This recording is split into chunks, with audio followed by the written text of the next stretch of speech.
Opened in 1960 by Bruton Smith and NASCAR driving legend Curtis Turner with the running of the longest stock car race in history, the World 600. The Charlotte Motor Speedway closed before it would ultimately become the home track of so many NASCAR teams. Just a year after the first race, the 1.5-mile oval track was in bankruptcy, done in by a huge infield rock formation that ballooned construction costs far beyond what its two founders had forecast. Almost 60 years later, nearly everything is different. More than 94,000 seats ring the racetrack, which was the first superspeedway to install lights for night racing. The first racetrack to incorporate a condominium apartment complex overlooking the racing surface. The first to build an office complex with the same view. The first racetrack to sell naming rights and the first to open a year-round club where members can spectate during races and socialize with fellow club members at other times. Everything is different from when they first broke ground here in Charlotte, except the racetrack is still owned by the Smith family. Tonight, it's race number 10 of the IROC Challenge Series, and it's next on HBR TV.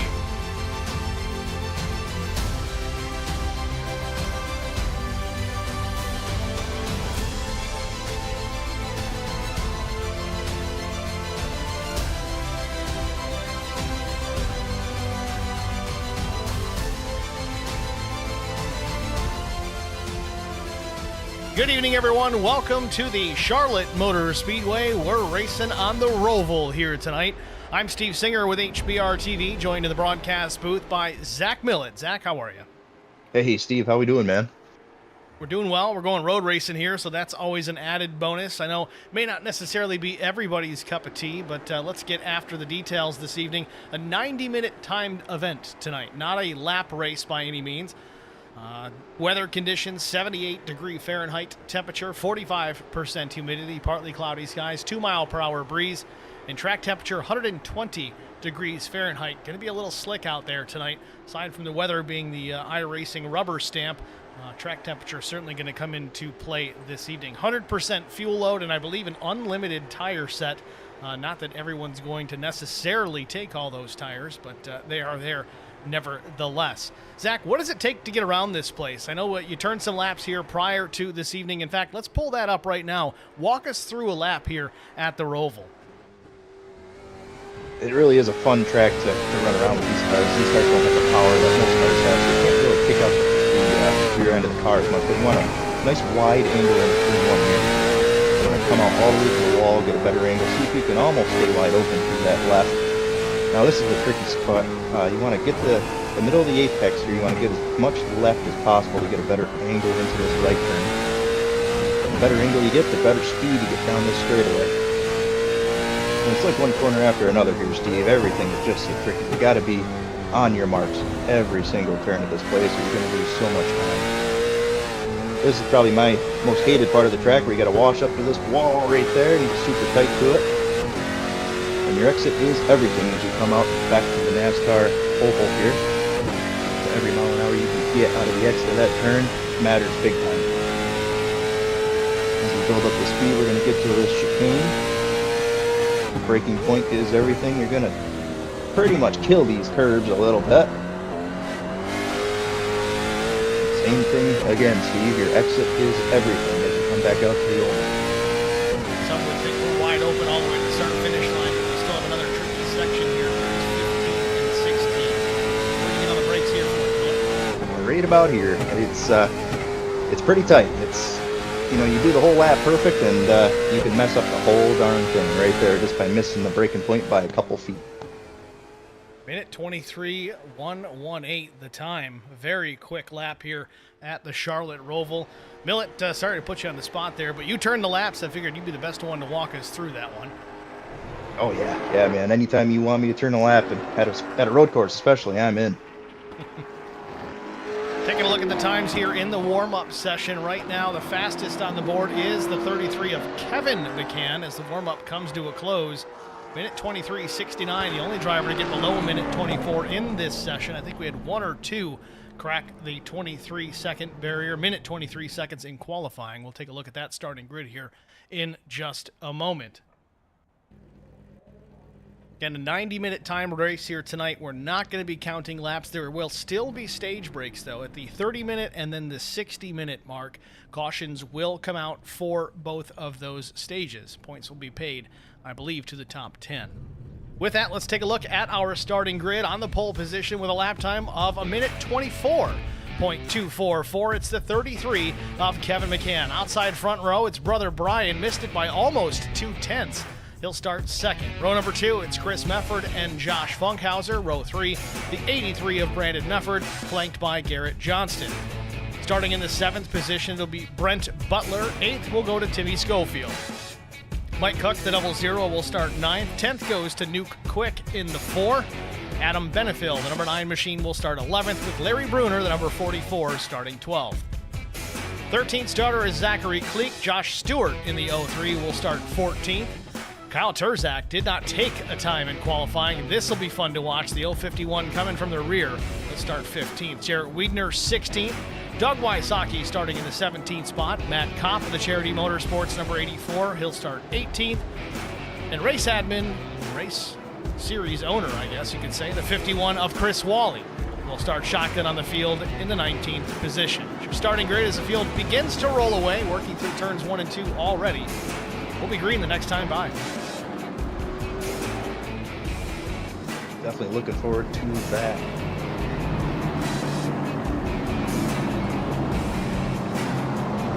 Well, Steve, nice and early here. You got a pick. I think you let me pick first the last time. So get out of my head. I think it's only right you take the first one here. I think you picked the winner last week, though, so I think that gives you first rights to pick, doesn't it? Yeah, I'm not going to argue that.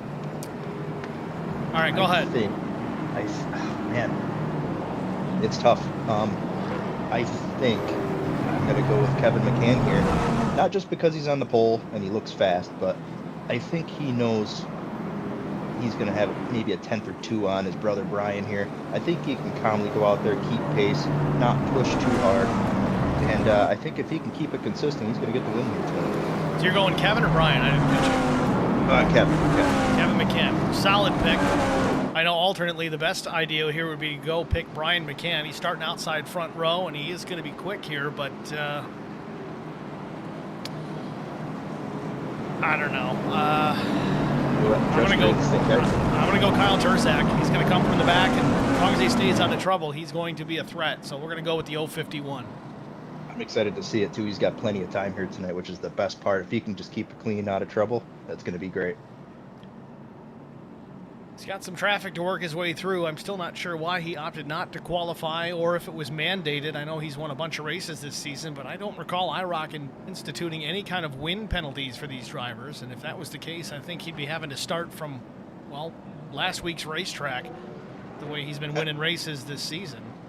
Yeah, from the hauler maybe or something.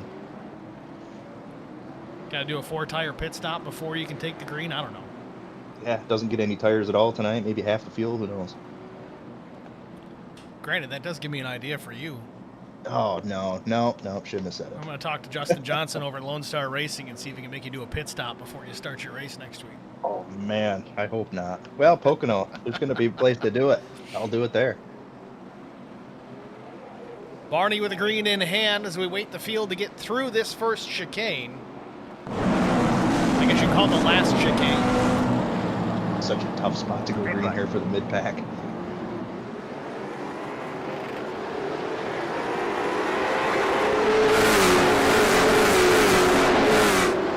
Green flag in the air. Kevin McCann out to the early lead as the field barrels into turns 1 and 2.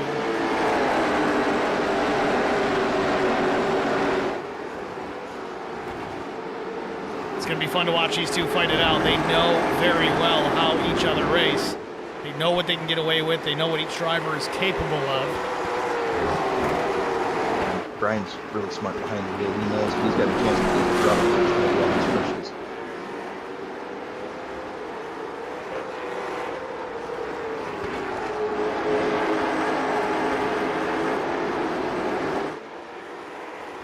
Kevin McCann still out in front. He's already put some distance on brother Brian. I'm trying to slow your standings ticker down here. It's going by at warp speed here, trying to go to the future. We'll try and get that corrected for you guys. Real loose in the middle of the backstretch chicane. Kevin McCann laying some rubber on the racetrack on lap number 1. That's the thing about these Hoosiers, Steve. I mean, you can do that over and over and over. These tires just seem to take it and not care.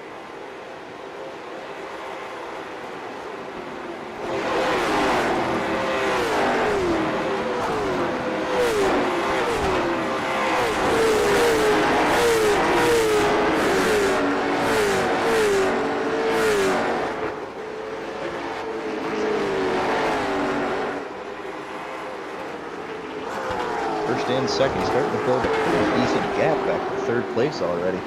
Not surprising. We know how good Kevin McCann is on these road courses. Brian McCann certainly no slouch either. Chris Mefford, not really known for his road racing prowess, but doing a good job here running in that third position.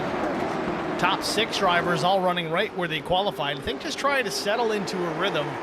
That's going to be key here. Now, Zach, I know you ran the Noble Can-Am series last season. That was effectively a road racing series with these particular race cars. I think our races were only about 60 minutes as opposed to this 90-minute race, but talking about tires, what is going to be the strategy? Are they going to need to take tires in this race so they can get away with maybe just right sides or none for that matter? It's a real possibility of just being able to take 2 tires and being fine, but boy, you look at that temperature, and I don't know, we've seen a lot of races this year where that temperature means a lot. And anything over that 100-degree mark really seems to chew up these tires. So 90 minutes is a pretty long race here, Steve. I don't know, we might have to take 4 tires here, maybe even just, halfway and one and done. Timmy Schofield missing the chicane there just a bit. Has to come to a stop, or does he? Might have had the slow down penalty. He's going to have to shed a little bit of lap time because he did skip that last corner.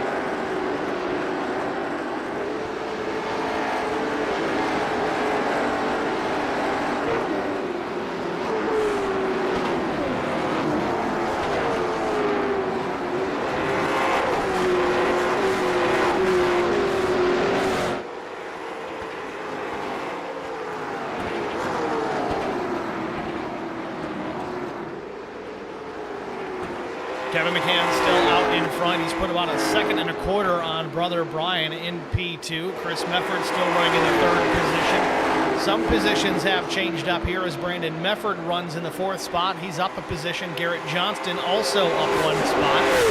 He took that away from Josh Funkhauser about a lap or 2 ago. Funkhauser has shed 2 spots since we took the green flag. Brent Butler running in the 7th spot, right where he started. Mike Cook, Tim Schofield, Kyle Turzak already up 5 spots in position number 10. Yeah, he's not wasting any time coming up through this field.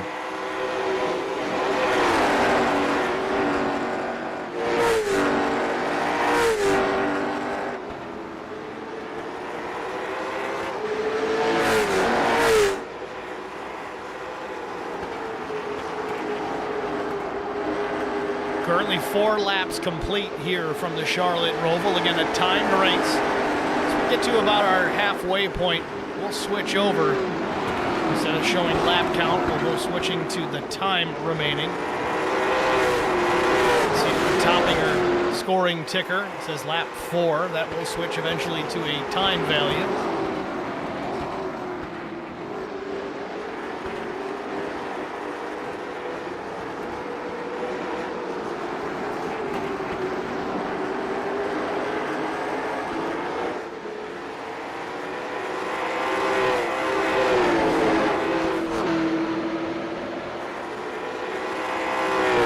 Butler back in that 7th position.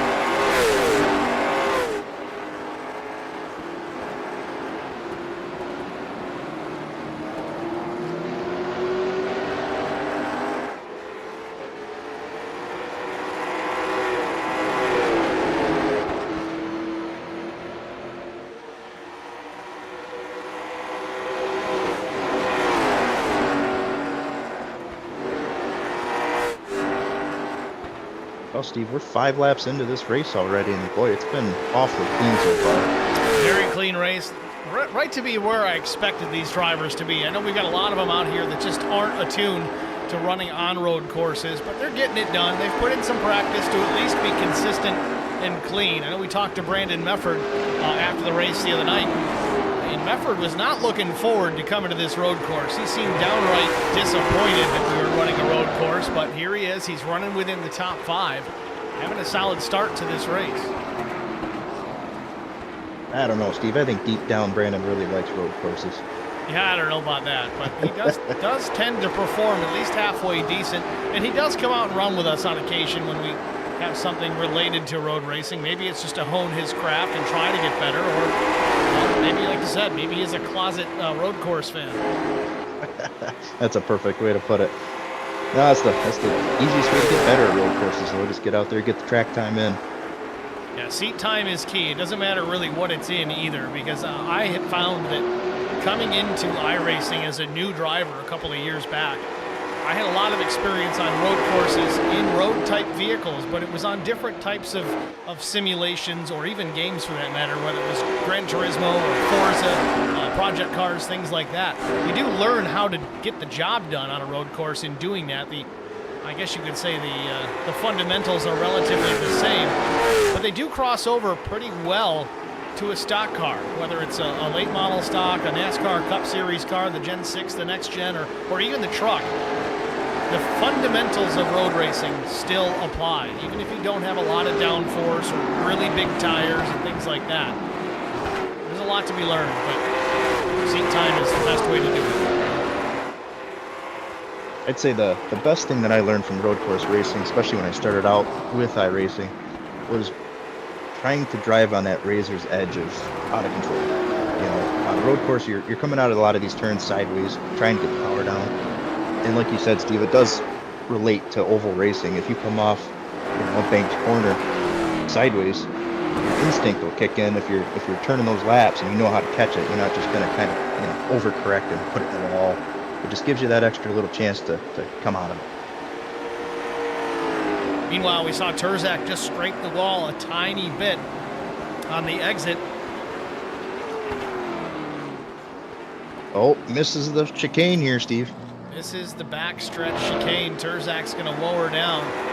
He had a good pace going. He was up into the 8th position. We did see in practice, though, he was battling with Brian McCann, just kind of working on, I don't know, some passing practice, and he had a problem in the bus stop on the back straightaway and ended up putting it in the fence.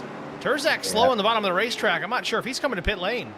I think he is. I think he might have got some wheel damage on that right contact. The way he weaved the car after the contact back and forth, I think he was trying to see if he was straight. I don't think he is. It's hard to tell from the outside of that car. I think it's the right rear. If slight bit, the right rear looks to be a little bit towed out. Yeah, he's having a hard time even getting in that box.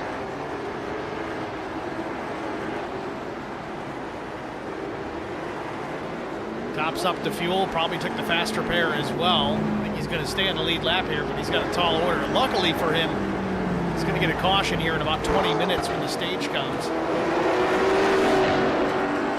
Should be able to stay on the lead lap. Yeah, it definitely helps that this track is so big. Might as well come in, get the repairs done right now, and kind of start over at the second stage there. Meanwhile, a moment ago, Mike Cook had an issue out on the racetrack. Let's take a look what happened here to the 00. Was it just a simple off track, or did he really wad the thing up? A little loose on entry, scrapes the inside wall, and around it goes as he gets her locked down. And he stays off the wall for a second trip. But there you have it. It's just so easy to do.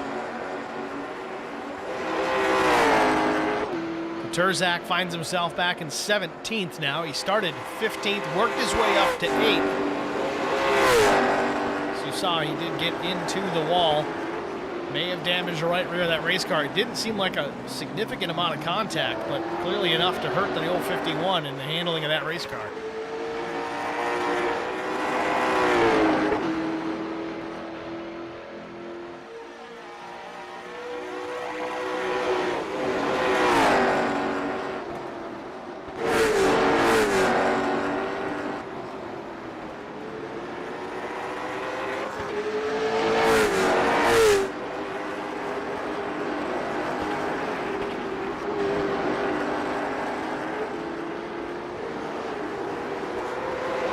Meanwhile, back out front, Kevin McCann still in command of this race and well in command. He's got almost 4 seconds on brother Brian. And Kevin's fast just about everywhere we go, but when it comes to McCann versus McCann, on road courses, usually we'll see that double three run away from his brother. It's usually a 1 and 2 type situation, as Brian tends to be faster than most guys on road courses as well. But Kevin, he's in a different ball club, different area code altogether. And I'm not knocking on Brian McCann when I say that, because he'll say the same thing. Yeah, thinking back to some of the most fun races I've ever had here on this sim, I think of Watkins Glen and the trucks. I forget what series it was for. I'm guessing Noble. And it was both McCann's and myself trying to get those things around the Glen. And man, it was just so tight. It was nice, tight, clean running. And these guys are really fun to race with. 9 laps in, 12 minutes in. In fact, we'll switch over to the time right now. It's a countdown clock. So as you see us get to the 1 hour to go, that'll be our first stage.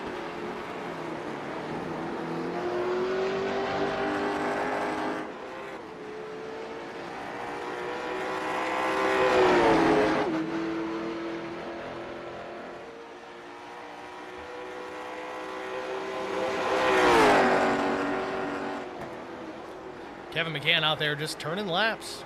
Sunday drive, per se. Zach, you saw how close he got to the wall on the exit of that chicane there, right at start-finish. We're talking a couple of inches between himself and that barrier. Yeah, again, as we saw with Kyle Terzak, man, it doesn't take much. Just a little scrape in the wrong spot, and your whole race is flipped upside down.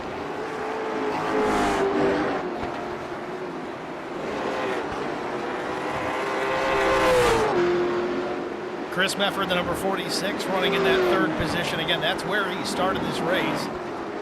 Brandon Mefford in 4th.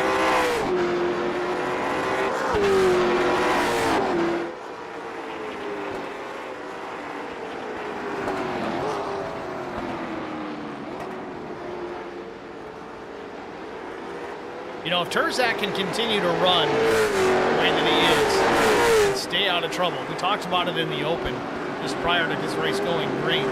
He's got to take care of the race car, not beat it up. If he can do that, he still has a shot at this. He stayed on the lead lap even though he had to make that pit stop. He's worked his way through the pack. He's back to where he started this race in P15. Stage break coming up here in about 16 minutes, so that'll give everybody a chance to regroup. Maybe Terzak pits again. Maybe he doesn't. Now that he's got fuel, and maybe he's got enough to go to stage 2 at 100% fuel load. That could be the case. He could leapfrog everybody here. I don't know. Yeah, it's another thing to think about, too. You know, you get close to the end of these stages and you're still back here in traffic. Maybe it's worth coming in. Oh, the 84 gets in the fence. Matt Kopp. Boy. That was close.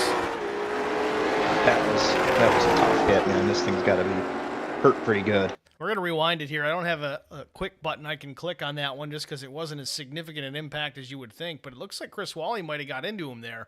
We'll watch it here on exit again. Just drives it up the track. Yeah, Wally does kind of door slam him there on exit, assuming that he wasn't going to be there, but Kopp just slowed so significantly. And you hate to see it, too, because Kopp was just trying to give Kyle some room there. Yeah, he's hurting. Big time.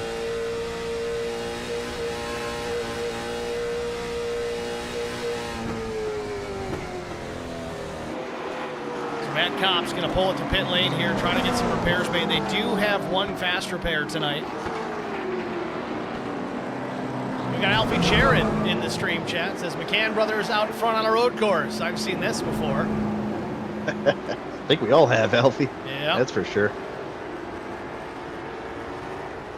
You got McCann Brothers. Go ahead, Steve. Katie Klein says, love that 51 car. Uh-oh. Matt Kopp calls it a night. He's had enough. Oh, man.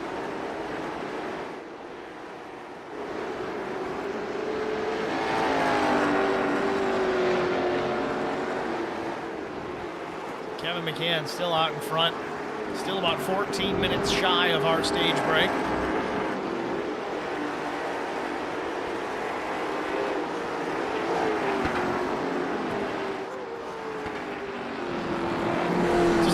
talked about track temperature and the weather conditions playing a part in tire decisions. I want to say, again, it's not a direct comparison just because we ran 60 minutes. This race is 90 minutes. But there was a lot of races where we didn't take tires at all. That was just the game. That was the way to go, just mainly because 4 tires takes so long to complete that tire change. You get non-competitive pit crews here in the late model stock series. The same guys that work on the race car, the same guys that are going to fuel it and put new tires on. So you're looking 23 seconds or so to change 4 tires. That's a lot of track position to give up if you don't necessarily need it. In many cases, we would look, in practice, where am I beating up the tires the most? Is it right front, right rear? And then you'd focus on that corner of the race car during the race. Okay, if I'm absolutely forced into taking a set of tires, where am I going to take it? Sometimes, maybe we pit the car on the left side, pit wall, but we'd still change left sides only. Not necessarily the way to go on every racetrack, but it just depends on, all right, well, how many corners to the left, how many corners to the right? Kind of make up your decisions from there. Now, Zach, I know you were running the super late model in that particular series, so that's likely to burn off the rear tires much more than these late model stocks. Power differential pretty significant between this and the super late. Yeah, most of the season I was just kind of hoping and praying I could just change the back tires and I would have been perfectly fine with that. But yeah, with this car, I mean, on a track where you're kind of even with your lefts and rights, you could alternate it on these stops too. Your first pit stop, come down, take your rights. Next pit stop, come down, take your lefts. But it just all comes down to the temperature and how much wear you're putting into these tires per lap.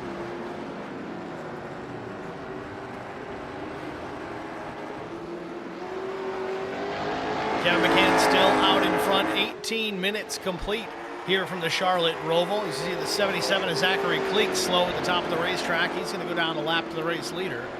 We're going to step aside here, get our first HBR TV side-by-side break out of the way. Stay with us. We'll be back after this. You won't miss a thing. I met Marco Scarza when we were doing radiothons for St. Jude Children's Research Hospital. We needed sponsors to help us raise money, and he's always the first one to jump in. I would describe Marcos and his team as upstanding, someone you can trust, and he is just a genuine guy. Marcos has been very generous. He has a genuine concern for people. You need somebody that cares about you. And that's what Marcos is, and that's pretty much what this firm is. The Garza Law Firm. Let us help.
at Charlotte Motor Speedway on the Roval here this afternoon for the IROC Challenge Series race number 10. About 8 minutes shy of the end of our first stage. Kevin McCann's led every lap to this point. Still out in front. 8.5 seconds ahead of second place Brian McCann. Putting on a clinic so far.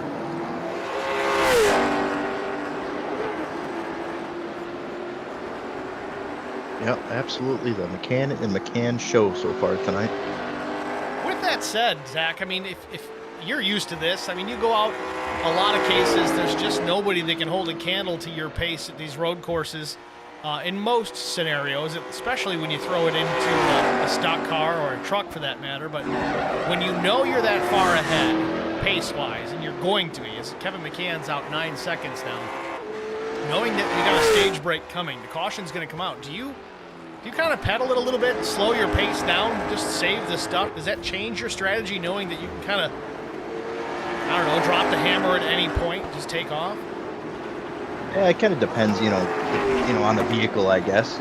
If you're more of a stock car type vehicle, the more gas you save, the less time you're going to be sitting on pit road. So, yeah, I'll be pedaling it as much as possible. I wouldn't be going into like hardcore safe mode or anything if I don't have to, but I don't know. I think this is kind of a trial run here to see what these tires are going to look like, and if they got to change 4 tires, then I guess it's going to be kind of even playing field here. But I don't know, Steve, if you're Kevin McCann or even Brian McCann here with the gap on the rest of the field, I just don't see not taking 4 tires. See, it's funny because I'm kind of in the opposite mindset. I mean, I know Kevin's fast. He's got that big lead, but again, the caution's going to come out. It's not like he's going to make this pit stop under green where he's got that extra padding time-wise, but here we see it. Kevin McCann's losing ground. I don't know if he was trying to get through some lap traffic. The 99 hits pit road. That's Jarrett Wiedner. But McCann was up 9.5 seconds. Now it's less than 8. I don't know if he got held up. Yeah, probably just slowed his pace up a little bit to pass the lap car in a better spot, I think. It's really cost him a lot of time. It's 7.4 seconds. I know he's still got a pretty healthy advantage. Got Jesse Redding in the stream chat talking in code. Yeah, I don't know, Steve. What do you think that says? I don't know. I think it's Navajo. I think so, too, yeah. It's very dense, whatever it is.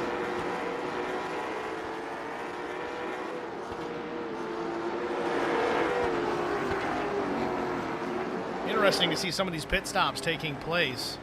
Jarrett Wiedner now leaving the pits after completing his pit work. I don't know if he's just trying to short pit the stage. Is that kind of a strategy you think he's playing here? He's already a lap down. Yeah, I don't know. I think with 100% fuel, I think it'd be smart if you're anywhere in the back of this field to come in and pit before the stage, before the pit lane closes, and maybe stay out during the stage break and get some track position here. Katie Klein in the chat asking if the McCanns and Medfords are all brothers. McCanns, Brian and Kevin, yes. Medfords, Chris and Brandon, also yes.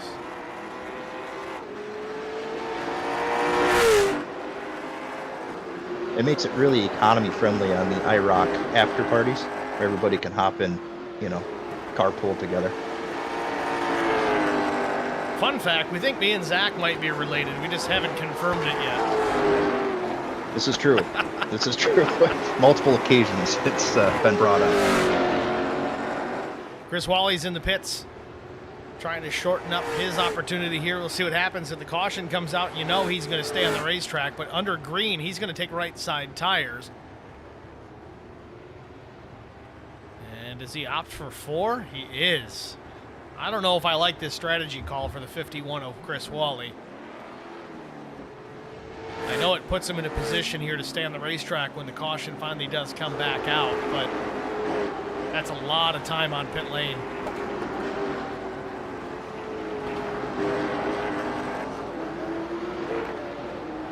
Track temp still nice and warm, 121 degrees Fahrenheit. So maybe it's the right call. I don't know, Zach, what do you think? Boy, I don't know. How are we looking after this? Is there another stage break, or are we running right to the finish? So we got stage breaks at the 30-minute mark and the 60-minute mark. So we got one more after this. I think whatever you see these guys do right now is what they're going to do again. They're just going to repeat the process and try to better their track position for that last and final stage.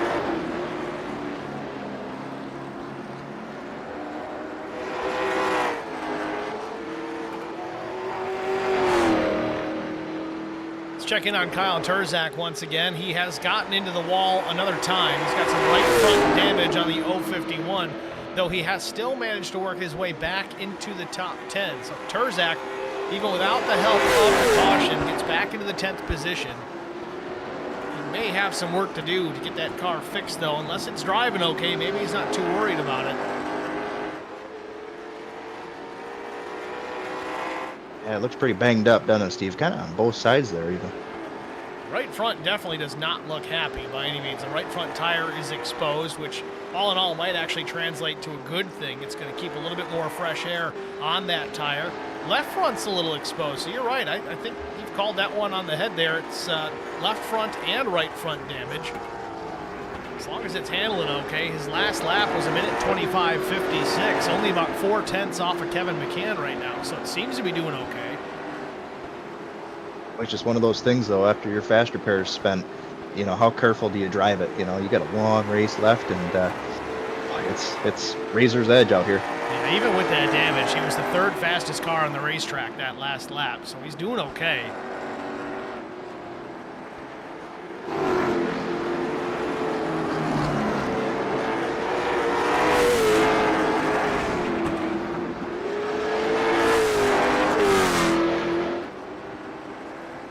You know something else too, Steve? He could benefit from coming down pit road during these stage breaks. You know, he could probably get a ton of that damage fixed just sitting on pit road with how big this track is. But does he need to? I mean, we're riding on board here, looking at the driver's eye camera. Got a camera that's built into the helmet of the driver. So he's trying to get around Chris Wally here, but the steering wheel looks relatively straight.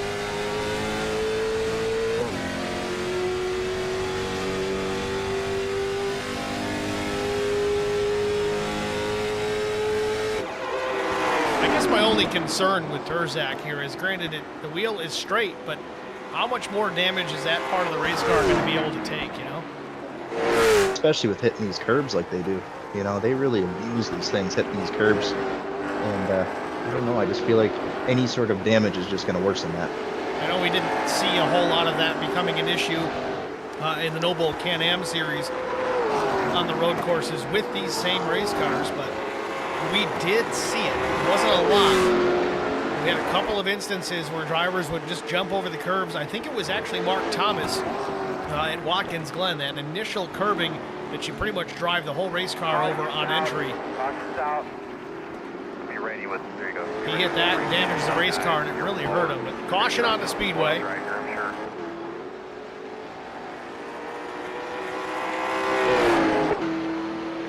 This will be for our stage break. Kevin McCann still at speed. He's going to have to catch the pace car here, and it's going to take him some time just based on when they threw the yellow. It was one of the concerns that the race officials had, was how long it would take everyone to get caught back up.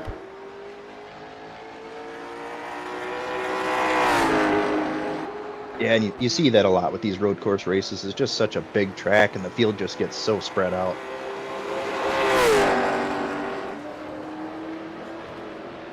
I'm trying to tell if the pit road is closed, though, Steve. I see a couple cars on pit road. I don't know if they're just going to take the penalty, get some work done while they can, or what's going on.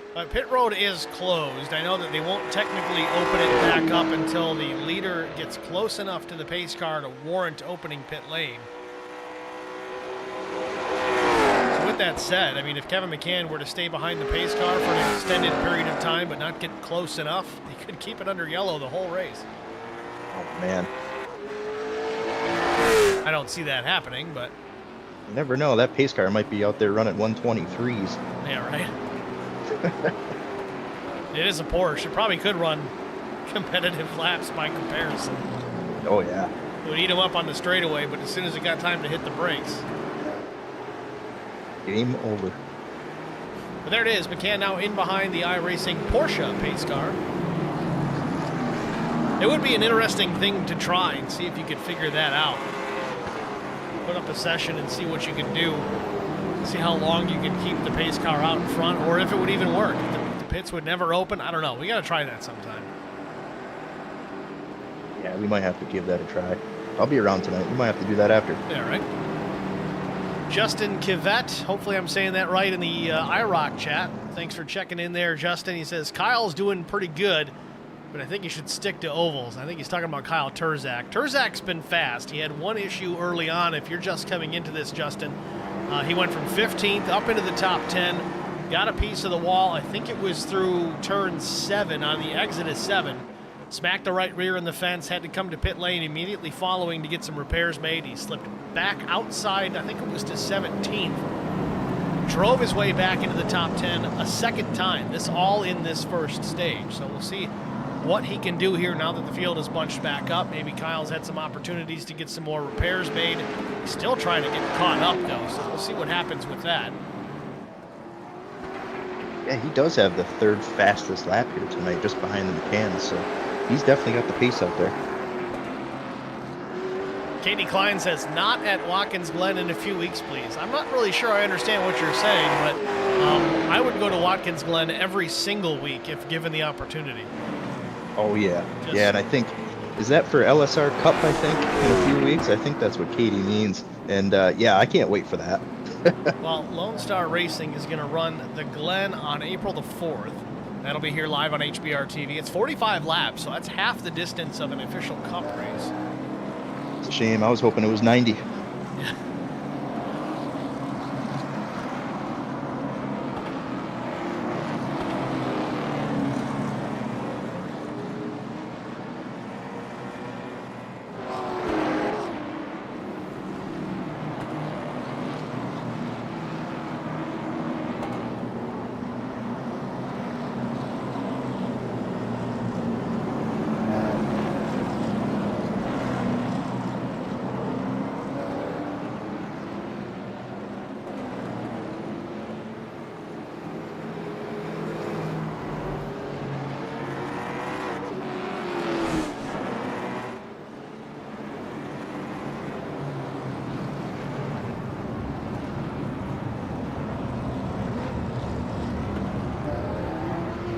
Kevin McCann in the pits, so is Brian McCann. Right side tire change in process.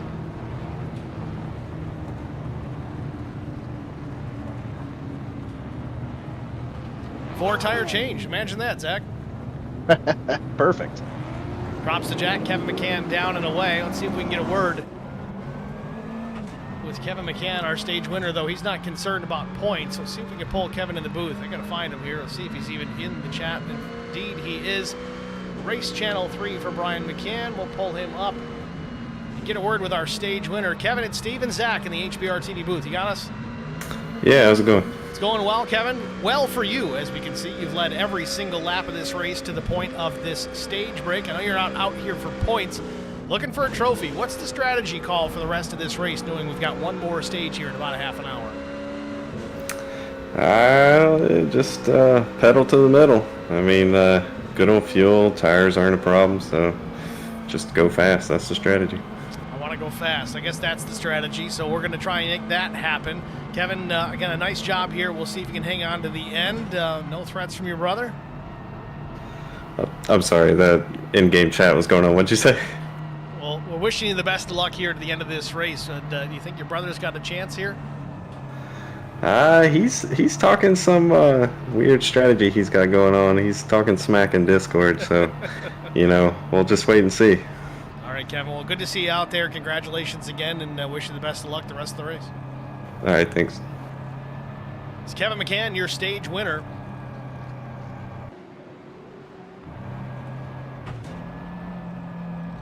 Well, Steve, that answers a big part of this race for both of us here about those tires.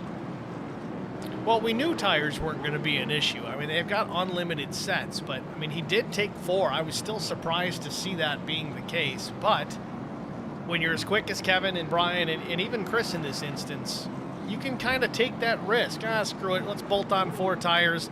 If somebody takes 2, we're going to chew them up anyway. I mean, that's the reality of it. If you got pace on a road course versus a lot of guys that just don't do it or aren't that great at it, you can take bigger gambles as far as your pit strategy, knowing that you're going to have the pace and the tire advantage on top of it to go and attack after the fact. Yeah, and I think that last stage is going to be the most beneficial for, say, Kevin. He's going to have if he's still out front, he has a pretty good gap. He's going to be able to come down and take his 4 tires and get out of pit lane before anybody even catches him. Justin Cavett in the stream chat on the IROC TV side once again. He says, talking about Kyle Turzak, he's my cousin, so I'm just talking trash. Just texted him the same thing.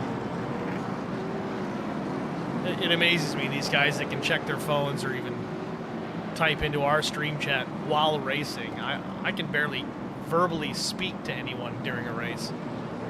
I tell you, Steve, the Noble Gen 4 Cup race we just had recently at Watkins Glen, next time you talk to Brian McCann, ask him about that, because I was trying to change Discord channels on my top monitor, and I was on the straightaway, and I glanced up for maybe half a second, did it, looked back at my screen, and my car was sideways underneath the flag stand in the I was going to say, this was out of turn 11 that we saw this. We caught that live on the broadcast.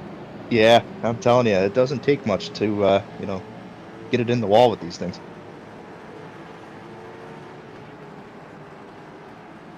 Well, we are 38 minutes and change into this race. Pace car lights are out as we work back to the NASCAR turn number 1. Next time by, we'll be back racing here from the Charlotte Roval. That should give us, I would say, about 21 minutes to the next stage. So a much shorter stage by almost a third. We should have about the same length to the finish. So about 21 minutes, depending on the cautions. Well, there won't really be any cautions. I know we're on local yellow, and they're going to wave this off. So they're going to go another lap. We still got some drivers here on the main straightaway, 3-4 cars trying to get caught up to the tail of the field. So they're going to wave this off, make sure everybody's where they need to be. I got to give IROC some credit on this because they do this quite a bit. If they don't have the field lined up the way they should be, they wave off the restart. They try to make sure that everyone has an equal opportunity, at least, to battle for position, work their way through the field. If the green flag comes out, these guys are a third of a lap behind. That's just, it's an unfair disadvantage. I know they're back there for a reason, but still, the caution's supposed to let everybody get grouped up, and, well, that's what they're letting them do. Yeah, you got to appreciate that, level playing field. Now, I don't know if that has something to do with the fact that Chris Walley's a legitimate NASCAR official, and that's kind of how they play things in real life as well. Either way, whatever the reasoning behind it, I do like it. It's good to see these guys get doubled up, everybody that is, and whether they're lead lap cars or otherwise, they all should be there together. Pace car is in as we get ready to go back to the green flag.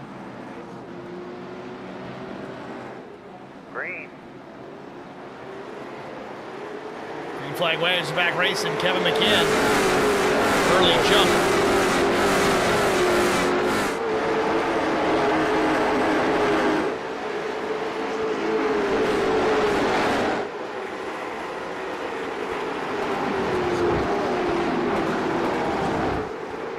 Ryan McCann all over the back bumper of the 33 through the first few corners, unable to maintain that deficit. Now it's a car length and a half, maybe 2 from Kevin McCann back to the 3 of Brian McCann. In through turns really 5 and 6. He's putting the pressure on now.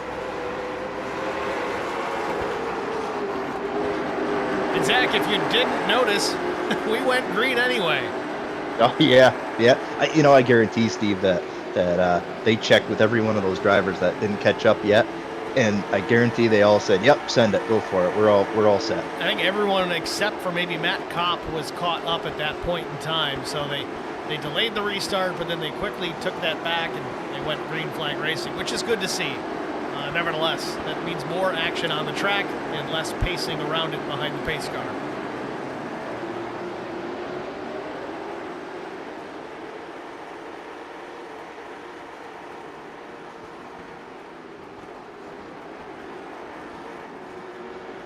I gotta say, Zach, your lap was definitely faster than these guys out here, but watching Kevin McCann turn laps here at the Roval, he seems a little bit smoother. He's not abusing those curbs anywhere near as much as you were. Oh yeah. When you tell me to go out there and go fast, That just means go jump some turtles. So. And it worked. Kevin McCann, fastest lap of the race, 1:23.96 the last time by. First driver to crack below that number post-qualifying. Remember, they were 1:24 in the qualifying session. Is Chris Wally's in trouble, or was he? This may have been just a lap ago. See what happened to the 51.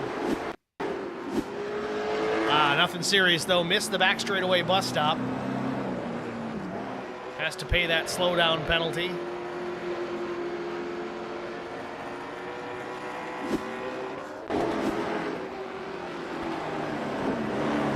Oh, Brian McCann in trouble. Brian misses the bus stop. Did he have some help? We'll watch it again here, the replay of Brian McCann down the backstretch. Oh, just upset the balance of the race car, gives it a short half spin.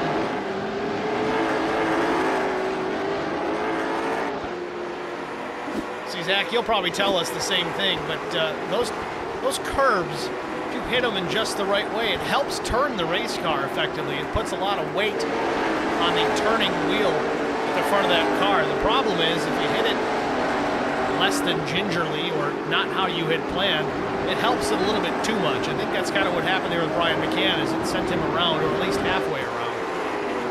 And I mean, the point of gingerly to disaster is about 2 inches.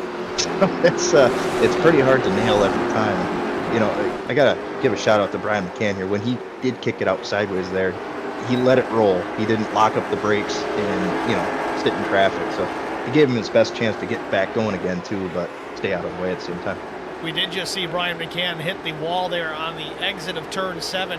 Very similar to what we saw Kyle Turzak do at the earlier stages in this race. We'll have to see if Brian McCann had sustained any damage to the race car from that small impact. It was very light appearing for Kyle Turzak early on, but it was certainly enough to hurt his race car. Speaking of Turzak, though, he's up into the 5th position since the restart, working on the back bumper of Brandon Mefford, about a car length off of the 83 as they come back to this final chicane at the main straightaway. Turzak really has a great entry into that chicane, closes the gap to a half car length, takes a look to the inside, outbrakes Mefford down into turn number 1. Side by side, though, through turn 2, quick left-hander, just threads the needle a bit, still alongside, not quite clear. Brian McCann certainly not damaged. He's closed the gap back on the 83 as these two do some battle. Turzak gets clear, he's up to 4th. Well, Brian McCann's going to benefit from that pass as well as he throws it in the inside of Mefford. Again, Brandon Mefford not a fan of road racing, but he can hold his own. He was doing okay there. He's still inside the top 10, just outside the top 5 as Brian McCann hits the wall again in that same part of the racetrack off turn 7. I got to say it, Steve, is the worst spot in the track. The way your car just goes from, you know, left to right, and it just throws you in that wall. It's awful. And the unfortunate thing about it is you really have to push the car through that part of the racetrack to gain time each and every lap. You got to maximize, use every inch of that racetrack. And like you just said, oh, Mefford goes around. Out of the bus stop in the backstretch, very similar to what happened to Brian McCann a lap ago. It's a hard turnaround right there, too. Get a better look at it. And Brandon Mefford now in behind Brian McCann. Now, a little bit different. He caught the exit wall there and slid it up the racetrack. Boy, let's hope he didn't sustain too much damage on that. Well, as you see it, he is still on the racetrack. Seems to be okay. We'll see if he can regroup. Chris Wally having a problem here on the back straightaway again as well. Let's see what happened here to the 51. Did he just miss it? Yeah, he knew he was going to miss it. Decided to bail out and drive through. Did a pretty sick wheelie, though. I think it's got a whole lot more negative camber than he planned on now, too. Yeah, possibly. So what does that mean? I know there's some guys out there that know exactly what I mean when I say negative camber, but for those that might be novices to racing or just cars in general, camber is a suspension adjustment. Now, effectively, if you're in the race car and you're looking through the body of the race car, say you can see the front tires, and they're vertical, up and down, right? Right. Well, if you got negative camber, you're taking the top of that tire and you're tipping it inward towards the engine compartment. The reason you do that is you go through the corners, you load up the left or the right side of the race car, and it puts the contact patch of the tire more flush with the racetrack, more flat on the racetrack. You might be only on the inner edge down the straightaway, but in the corners, it provides the maximum amount of grip when the suspension loads up. It flattens that tire out as far as making good contact with the surface of the track. I explained that okay, Millet? Do you think the I thought it novice? went, yeah, I thought it went pretty well. Think the novices get it? And you could really see the negative camber in the front wheels when these cars are coming down the straightaway, especially I think on the camera on the front straightaway. Meanwhile, Kevin McCann, well, to no one's surprise, continues to lead. He's led every lap to this point. Chris Mefford running in that second position. And Chris Mefford definitely not known for his road racing, but again, he is known to take care of his equipment throughout the course of a race. He can be aggressive when he needs to be, and be gentle on the race car when he needs to be. Right now, it's time to be gentle. Chris Mefford doing a good job of that, taking care of his stuff, running in that second position. Driving the race car to get the finish that the car is capable of getting. That is the main thing you need to do in a lot of these series if you want to be successful. If you got a top 5 car at a particular racetrack, make sure you finish top 5. Yep, doesn't reward a lot if you got a top 5 car and you go too hard and finish outside the top 15.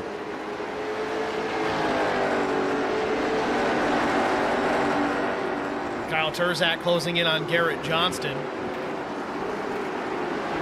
This would be a battle for the third spot. And Turzak with a big run gets to the inside for a moment. A little loose on the exit of turn 4. Takes another look at 5.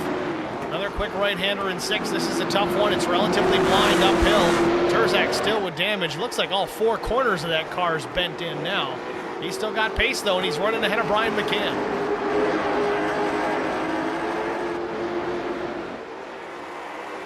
See if he gets any kind of draft down the straightaway to make a dive into this chicane. It's going to be tight.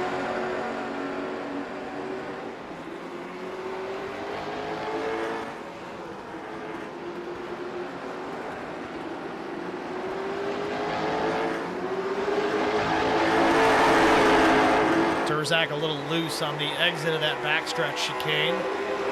It's Johnston, Turzak, and McCann, 3rd, 4th, and 5th.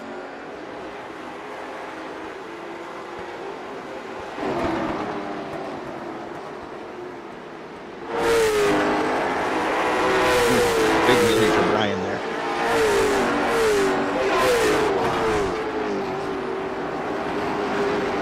Yeah, McCann lost a lot of time out of that bus stop, or that final chicane here on the front straightaway.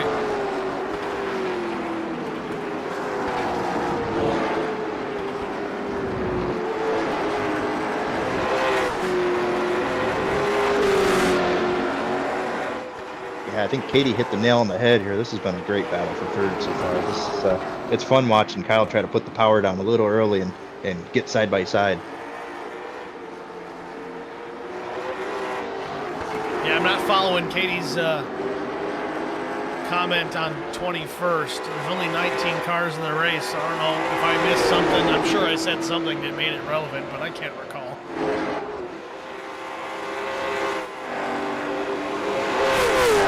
Memory's going away with the old age there, Zach. Oh, man. Well, I'm in big trouble then, at best case. Yeah, you're nowhere near in trouble yet. Turzak's just having fits trying to get around Garrett Johnston. He seems to have the pace, but can't find an opening to get by.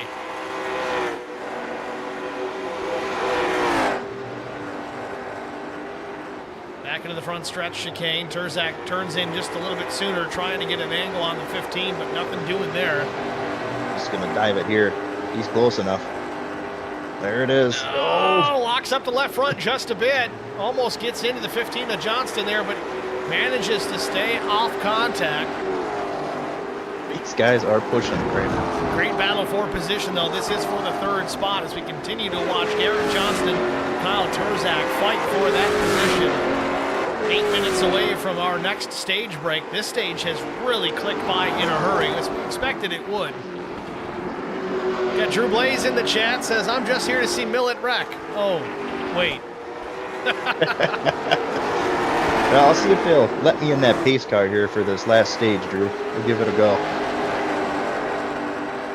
Drew, thanks for jumping in, man. Do appreciate it. Oh, Katie Klein says, it's where I finished on Thursday. Well, is it Katie in the chat or is it Chris? I don't know. Chris, did you hack your wife's YouTube account?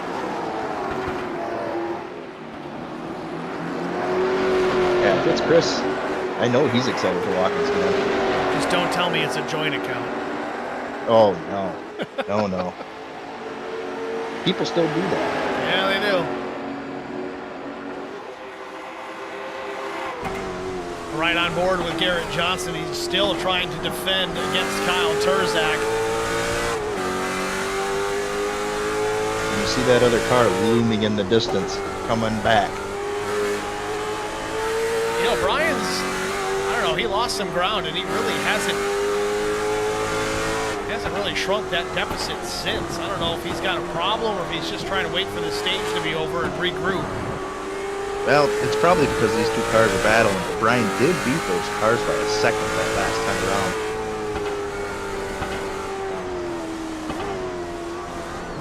So I think it is Chris Klein in the chat. It says, it won't let me make my own. We'll help you with that, Chris. Hashtag joint account. He might have said she won't. I think he meant to say she won't let me make my own. Just playing, Chris. So Raymond Turzak in the chat. You know, I was wondering about this. He's in the IROC TV chat. He says Kyle turned 15 a couple days ago. Now it all makes sense. Really? And I mean that with all due respect, because some of these young kids coming up through iRacing, the teenagers, they have so much pace. Turzak, even in his interviews, I was not even 100% sure. Okay, maybe he's a young kid, maybe he's not, but well, he must be. He just turned 15, and he is lights out fast. Yeah, getting Michael Tucker vibes here. Well, that's what I was thinking. You know, the difference is Turzak can save his stuff. Oh, Turzak gets the wall, though. And there's Brian McCann. I don't know if he was looking in his mirror and just didn't keep that wheel turned long enough. I know we've said it a few times, but I hope that damage didn't affect that 051, but I don't think he did. He's already back to his bumper.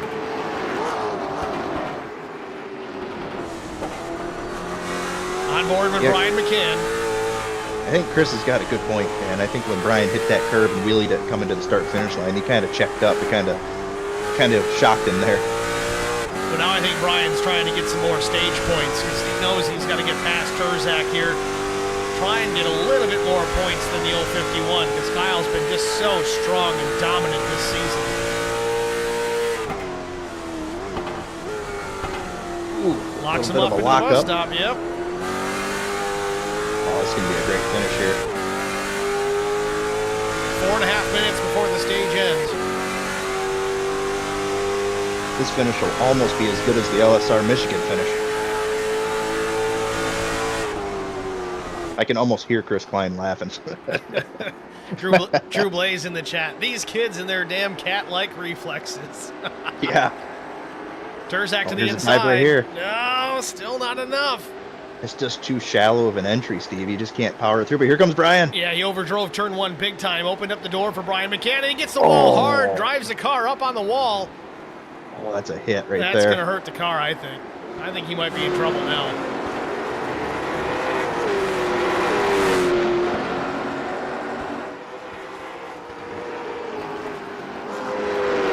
Now, we got to go back earlier on here and make the determination. Did Turzak burn that fast repair earlier, or did he sit there and get it fixed? This is a terrible spot to go too wide. Holy cow. Wow. He burned it. I'm pretty sure he burned it that first time, which he really had no choice. You know, he was so bent in the right rear that, I mean, the car wasn't even tracking straight, so. Well, McCann does get around Kyle Turzak here, and Turzak tries it way deep into the backstretch bus stop again. And he is just inches off that wall on exit. Turzak's quick. I don't care where you take him.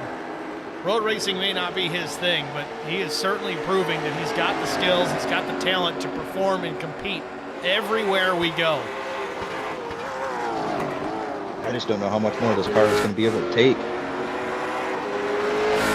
No. I think that thing, he might just have the tires so hot it's almost undrivable at this point. A couple more minutes here, a lap or two. We'll have another stage break, give him an opportunity to cool things down, maybe change the tires, get some repairs made to that 051, make it a little bit more competitive than it currently is.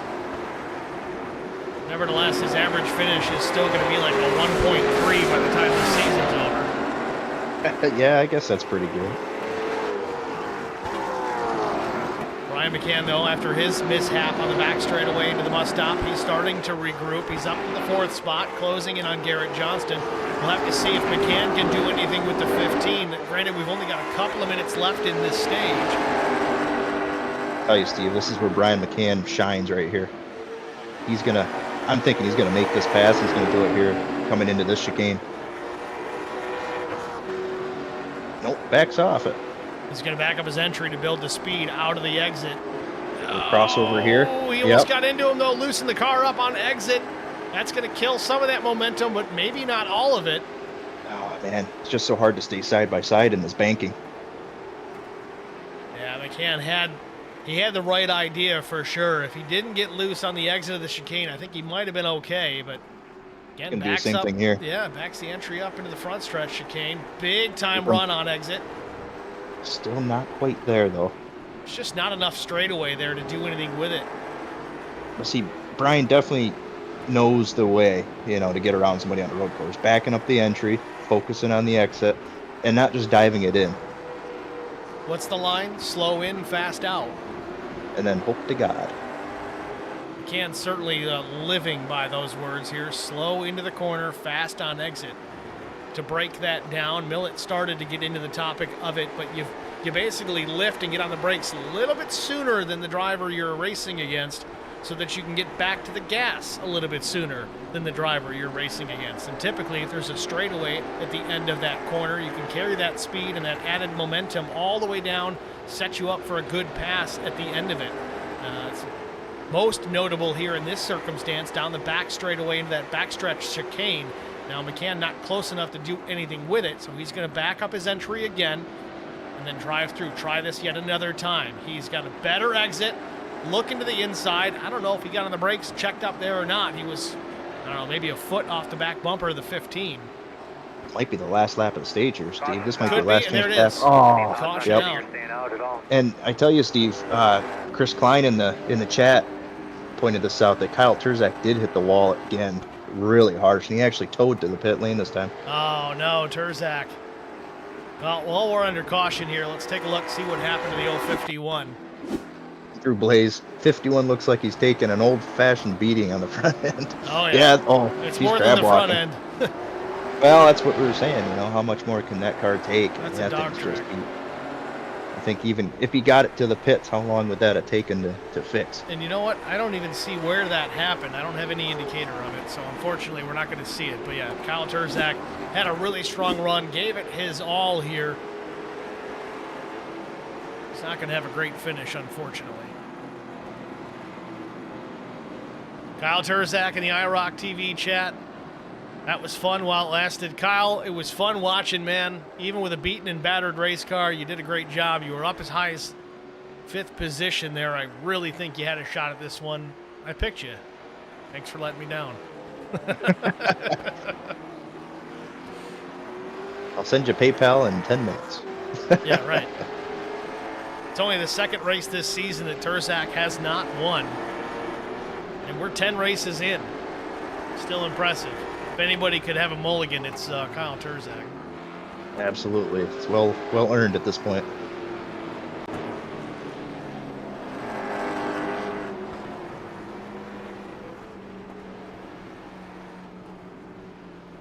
Well, even though Kevin McCann is putting on a clinic here, he's led every lap to this point. We're about 40 laps in.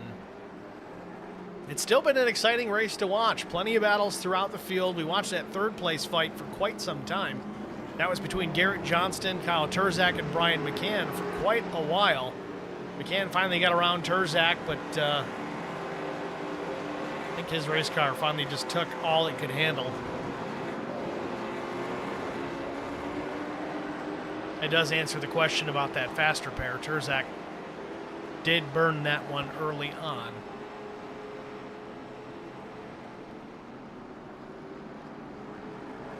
Well, Steve, if there's going to be any sort of strategy down pit lane, this is where you're going to see it. Just got to make sure everybody's caught up here. We've still got a handful of drivers that haven't caught the rest of the field. Yeah, there's a pretty good lineup coming. I think starting at about 6th place. I think iRacing needs to have the ability to slow the pace car down. Yeah, you know, I mean, how many times have we seen it at places like Sonoma? You know, it just happens every road course race, it seems like. Well, you think about it, iRacing gives you the opportunity. You can either shorten the caution or lengthen the caution. You should be able to tell the pace car to ease up a little bit. You know NASCAR does it, especially on the road courses. You know, if they can slow the pace car down from, say, 65 miles an hour to 35 miles an hour, it's not like Formula One where they have to maintain a certain speed, otherwise the brakes catch on fire. But that way, they slow the field down, they can get everybody caught back up without adding a lap or two of additional caution laps that weren't necessary. Right. Looks like we're going to get lucky here, and everybody's going to catch the field. Well, either way, Zach, you got to write a letter to Boston. Yeah, I'll get that going. So pace car is out on the track. Everyone's caught up here. Pit road is open. Here comes Kevin McCann, Chris Mefford, Garrett Johnston, Brian McCann, Josh Funkhauser, Brett Butler, Timmy Schofield, Brandon Mefford, Mike Cook, Jarrett Wiedner. Top 10. Looks like everybody coming down pit lane. Chris Wally stays out.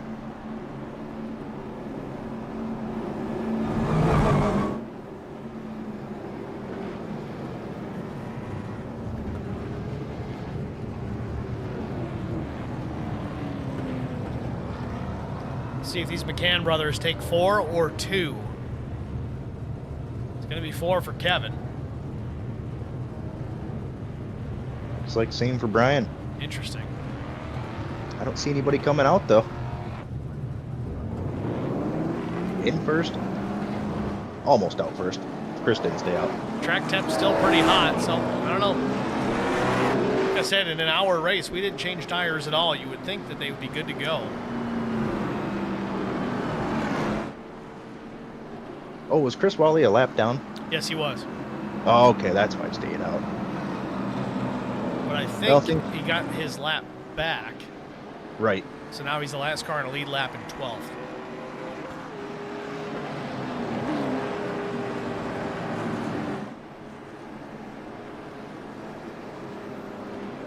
So during stage 2, we never did our HBR TV side-by-side, so we're going to have to bang that one out here pretty quickly. As soon as we go green, we'll jump to it right away, but just be glad that it's not a full-on commercial break, which we really don't run here much anymore at all unless it's post or pre-race.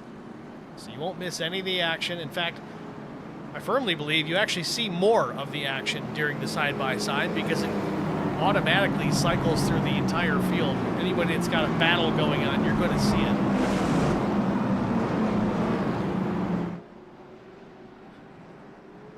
Katie/Chris Klein in the chat again says, went to the Roval last year, actually really enjoyed it. It was cool to be able to see the whole track and not just part of it. Well, don't come to the Glen then. Yeah. Granted, yeah, we spent half the time at the Glen just migrating section to section. but keep in mind, at the Glen, you've got multiple locations that have a giant screen in front of the grandstands. And in fact, they even put one in front of the campgrounds out of the carousel between 9 and 10. So you got one there. You've got one, I believe, in the S's. You've got one across from turn 2 in the bottom of the S's. Turn 1 has one as well. Plus, there's another one in pit lane for the front stretch. So you And one in turn 11, so they're everywhere. And turn 10, yeah, there's a lot. I never really counted them. Yeah, 1, 2, 3, 4, 5. I think there's 6 different jumbotrons at the Glen. Yeah, it certainly helps. It keeps you in the action. Drew Blaze says, someone needs to give Kevin McCann the business like I did to Millet at Michigan. Yeah, I thought we were both dead at that time. I was happy we both made it out of there. Those of you that didn't see that race can find it at HBR TV on YouTube. I think that was an LSR race, right? It was, yeah, LSR Cup Series. Yeah, I tell you, that was one of my happiest moments probably this month when I cut across. When they were battling for the lead, I went to the apron and took it for about 3 seconds. Catching up on the IROC chat, Kyle Turzak says, Daytona road course will be better. I'll make sure Kevin has some competition. I can't wait for that one. I really want to see those two go at it. Kevin is very good on these road courses, of course. Turzak is lights out on these ovals. Yeah, it's going to be fun to watch. I was really hoping to see it tonight, just bad luck. I was worried about that when I saw Turzak not make a qualifying run. I'm still not sure what the mindset there was, if it was intentional or a requirement, but nonetheless, I think if he was able to turn a lap in qualifying, you got to assume he would have started within the top 5. Yeah, I think he easily would have been top 5, if not top 3 maybe.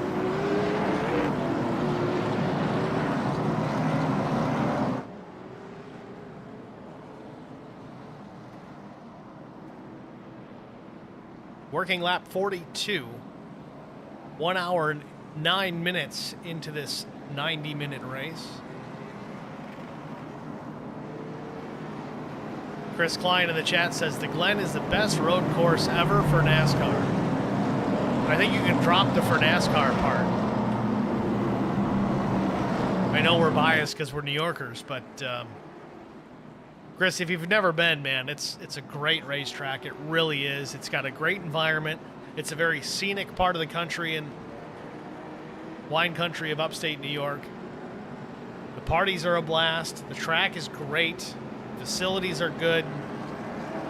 There's really not a part about it that I don't like. Yeah, I tell you, Chris, if you ever want to take a road trip, come up to Watkins Glen for the weekend. It's the weekend I look forward to most every year. That and IMSA.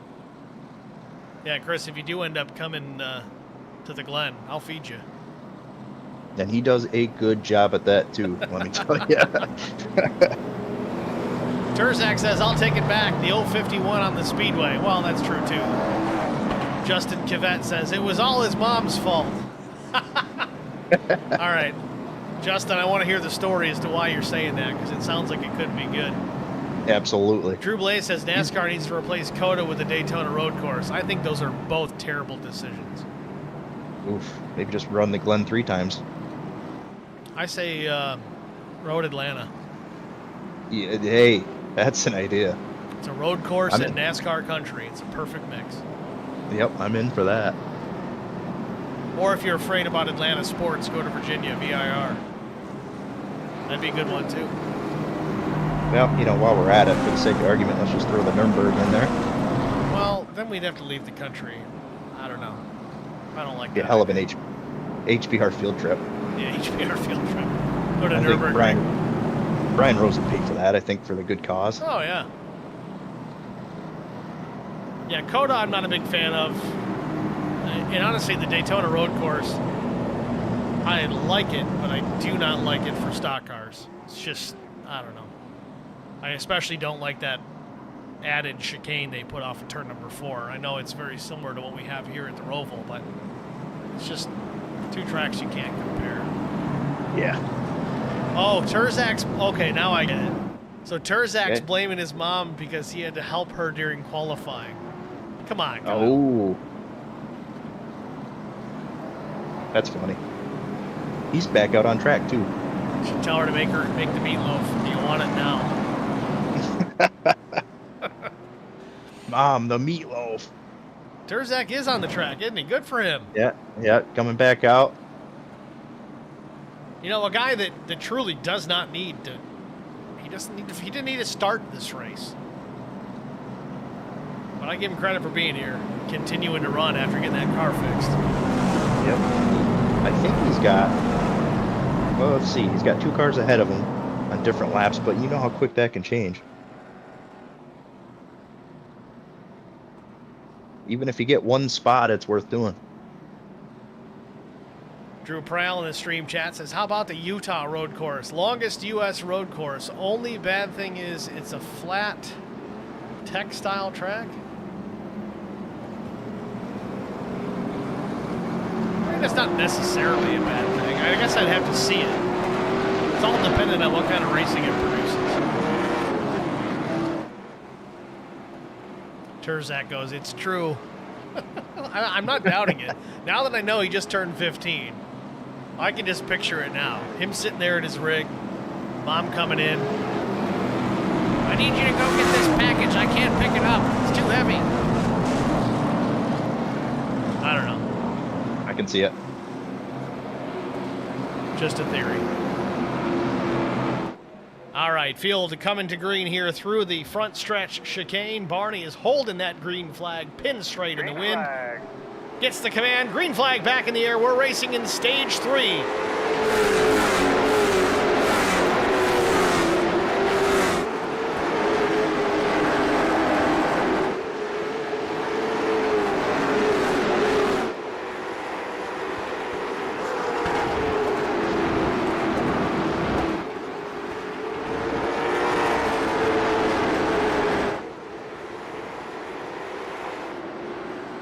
Kevin McCann out to a big lead already, almost 3/4 of a second. In fact, more than 3/4 of a second. Field working through turns 5, 6, now 7.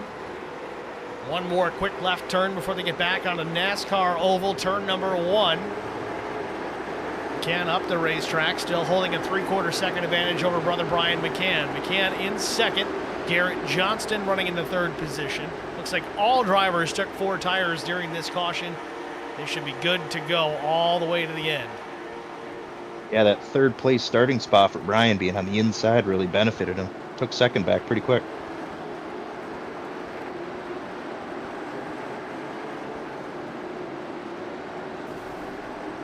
Somebody just blew up. I don't know who it was, but I heard the engine expire.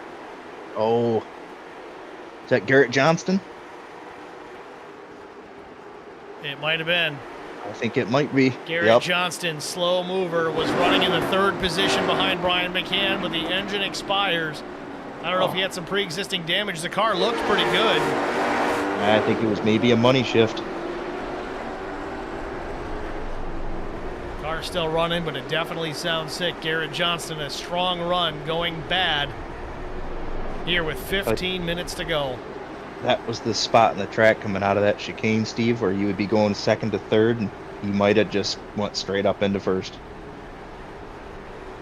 Tough break for Garrett Johnston as he's out of this one. So now it's Kevin McCann, Brian McCann, Chris Mefford, your top 3. Kyle Terzak says, all I have is a desk. He's on a desk. He's a Ty Majeski of this land, isn't he? Oh, man. Well, I'll tell you this, Kyle. If you have an opportunity to start running some LSR special races, a lot of times they put up a rig for sale, a rig for prizes. If you can win the race, a lot of times you can end up with a simulation rig. There's a lot of guys already that still run over an LSR that have won that rig. Might be a good opportunity to pick one up for nothing. Yeah, I think it's the GTR. Yep. So with that, though, we keep chit-chatting here. We're going to take our final HBR TV side-by-side break with 14 minutes to go here from the Charlotte Roval. Kevin McCann leads, Brian McCann second, Chris Mefford running in 3rd. We'll be right back. I met Marco Scarza when we were doing radiothons for St. Jude Children's Research Hospital. We needed sponsors to help us raise money, and he's always the first one to jump in. I would describe Marcos and his team as upstanding, someone you can trust, and he is just a genuine guy. Marcos has been very generous. He has a genuine concern for people. You need somebody that cares about you. And that's what Marcos is, and that's pretty much what this firm is. The Garza Law Firm. Let us help.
We're coming back early here. We got a battle for the lead, and it's Brian McCann trying to hold off brother Kevin. The first laps today that Brian McCann has led.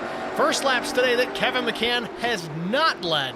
Don't know what precipitated it. We didn't catch it during the break, but we'll see if we can find it here. Late stages of this race, you got to wonder if Brian McCann has been sandbagging here all night long. Let's go to it. Just a few moments ago, something amiss with the 33. I don't know if he just let him go. I think he had a cut. I think he had a slowdown. I bet you rewinded to that chicane before that period, and I bet you he either cuts it or misses it completely. I'm going to have to back it up. You're absolutely right. God, you guys know I hate doing this, but it is what it is. All right, so here it is. This is into the bus stop in the backstretch. He has the lead. That looked good. That looks good. That looks good. This is strange.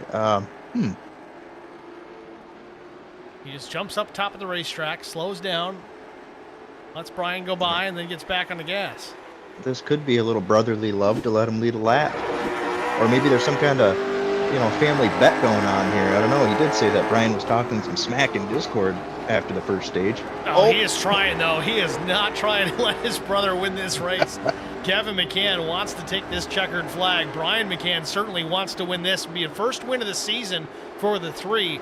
He certainly needs the points, but we'll see if Kevin lets him win this thing. I don't see it happening. The way he just drove turn number 1, I don't think he's trying to let him win at all. Man, this is a spot we haven't seen Kevin McCann in, though. I mean, he's been the faster car all night long, but now he's got to be extra fast to get around Brian. I mean, it's one thing to ride behind somebody or catch somebody, but you got to pass him. That's a whole different thing. Well, he's got 9 minutes to get it done as he runs in the tire tracks of brother Brian McCann. I'm going to wonder how much the dirty air is or is not affecting the 33. I know through this banked section of the racetrack it may come into play as they're running a pretty considerable amount of miles per hour. Closes the gap onto the brakes, though, into the backstretch chicane. McCann's right there.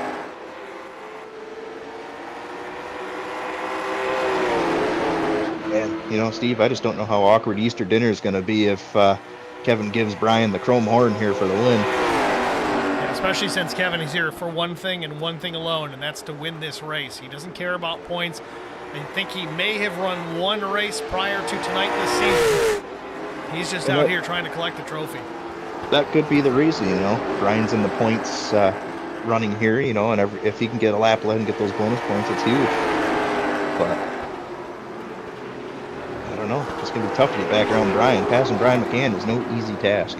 Even when you are faster, it's not easy to make a pass on Brian McCann, especially when you throw in the factor that it's at this road course here at Charlotte Motor Speedway. Not a lot of passing opportunity. There are a couple. Those 2 chicanes are probably the best places to get it done, and maybe even into turn 1 if you got a good exit out of that front stretch chicane. We have seen Kevin McCann close the gap a couple of times there coming into turn number 1, but unable to get to the inside and really make a move.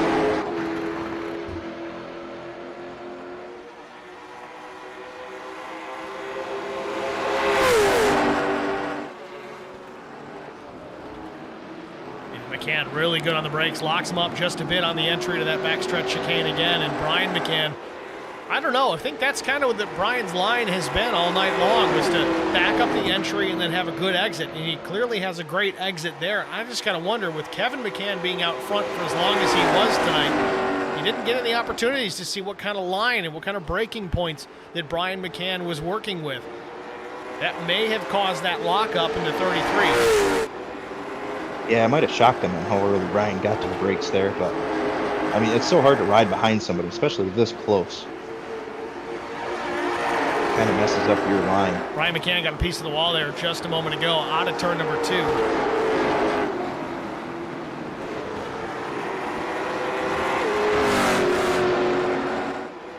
That's something to be said too, Steve. I mean, look how clean Kevin's car is. Well, that's just it. I mean, Kevin hasn't had to fight with a whole lot of traffic here today. Yeah, he got into some lap cars, but it's not like Terzak, who started back, I think it was 15th. He had to fight through the field, and ultimately that's what got him into trouble. He had to hustle, I think he may have pushed the envelope a little harder than he needed to, considering we had a stage break at the 30 and 60 minute marks.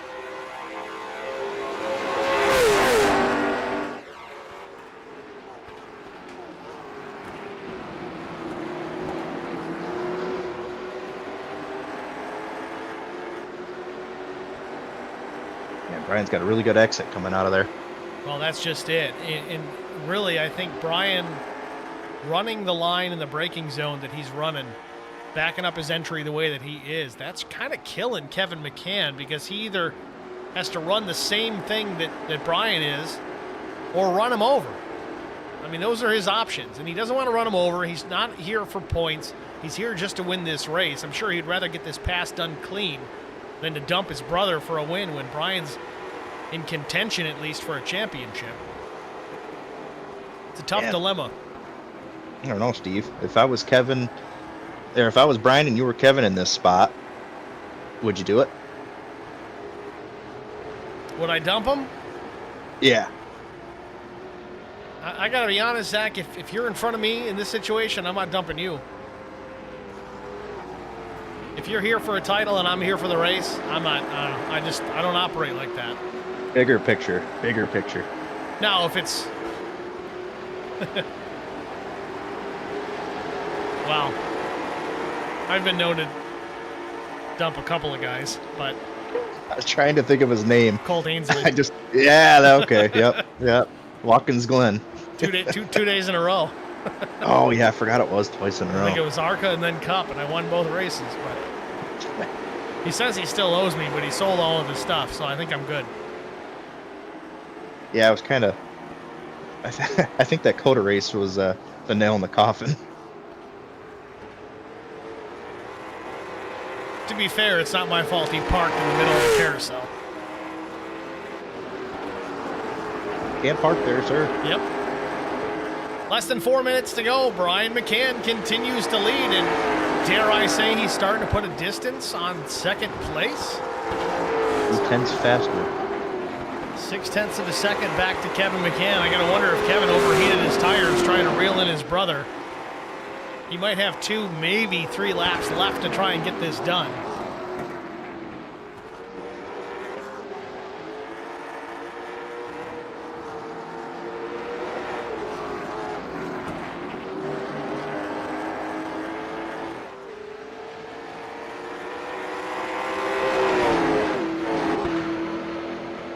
Either way, if we get an opportunity here to talk to Kevin McCann post-race, we need to find out what happened down the back straightaway. I don't know if maybe he got a slowdown at a different point of the racetrack prior to that chicane, but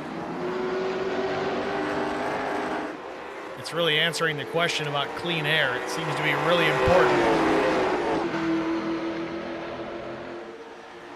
Yeah, it seems like that clean air is just, after every update that iRacing comes out with, it just gets more and more important.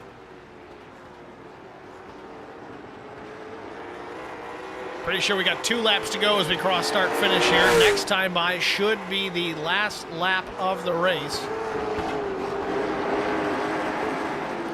As long as the clock is accurate. Don't want to end it a lap too soon like we did at the Daytona 24 this year. Yeah, that was an awkward finish on that one. You got 24 hours to get it right. And one job. Couldn't pull it off. Looks like the leaders are going to have a clear track for this finish, too. I don't see any lap traffic that's going to be in the way or hinder this finish.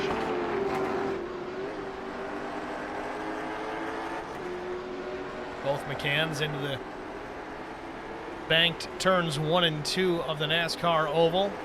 Brian starting to stretch it out again, now a half a second back to Kevin McCann. We'll see if Kevin can close the gap onto the brakes here into the bus stop. And man, big time. Brian's taking care of his stuff. Kevin is abusing his tires, trying to get down late breaker into the chicane. Now back into NASCAR 3 and 4. We'll see if he can close the gap again. If he gains the same amount of positions here, he'll be alongside Brian McCann into that front stretch chicane coming to the white. I think Kevin might have been saving his tires here for this last run. Oh, a little bit of contact. Kevin over the curbing in that final chicane is going to really open up the gap between the 3 and the 33. Oh, that's a lot of ground to cover, Steve. I don't know. I mean, if anybody can do it, it'll be Kevin McCann, but that's a lot of ground. We should have gotten the white flag across the line that time. I did not see it displayed, and I don't have an indicator that it was displayed. So we may still have 2 more laps. We'll see. We'll keep watching this battle here for the race lead. If Kevin McCann can really close it down, it's been stretched out to a full second now. It was a half second on the back straightaway, the last lap. Kevin gains another 1/10 and a half through that set of corners, gains and loses it all over again, but gains it back as they get back to the NASCAR oval. I think this is the last lap, Steve. I'm pretty sure I saw Barney waving it.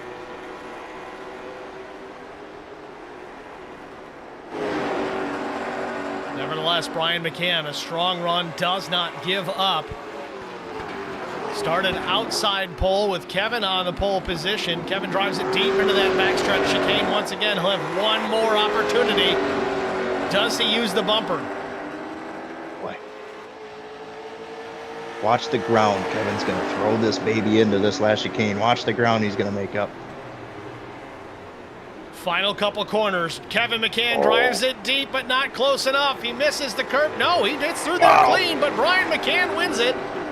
Kevin McCann finishes P2. Chris Mefford's going to come home in 3rd.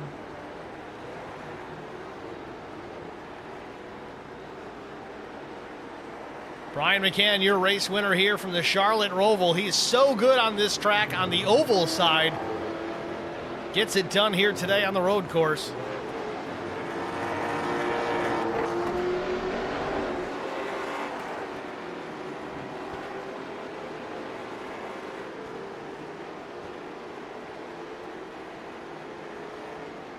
Wow. Heck of a run. I got to tell you, though, I certainly did not see it going this way with the dominance that Kevin McCann showed here tonight. Yeah, you know, everything kind of looked similar to the first 2 stages. You know, everybody came in, took 4. The pace looked about the same, but I don't know. I'm really looking forward to these interviews, Steve.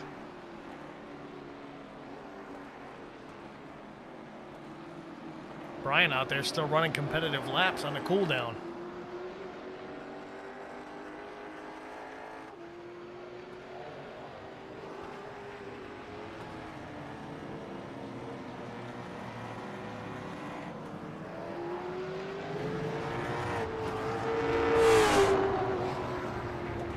And here comes Brian McCann back to start finish to celebrate.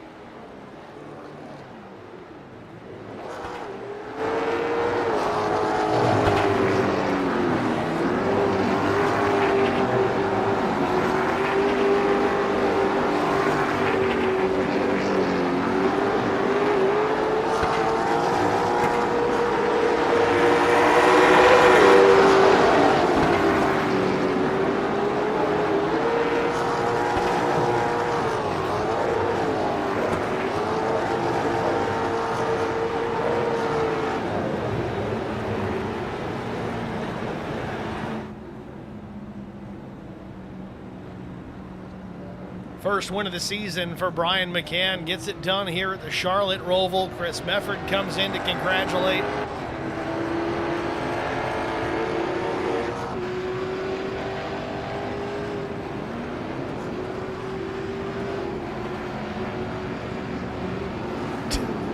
I was really kind of hoping Kevin would come and just park right on top of him here, but We're going to step aside here, get our final break out of the way. Back with our top 3 finishers after this. Stay with us.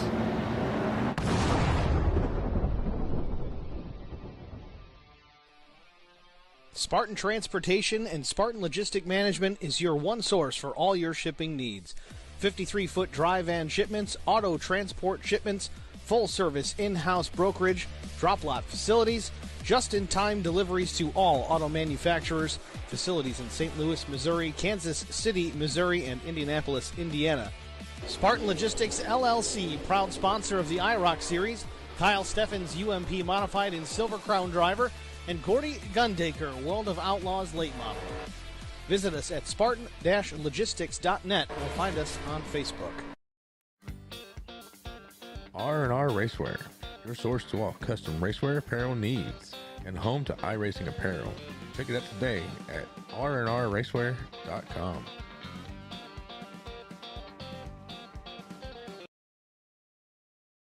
I met Marco Scarza when we were doing radiothons for St. Jude Children's Research Hospital. We needed sponsors to help us raise money, and he's always the first one to jump in. I would describe Marcos and his team as upstanding, someone you can trust, and he is just a genuine guy.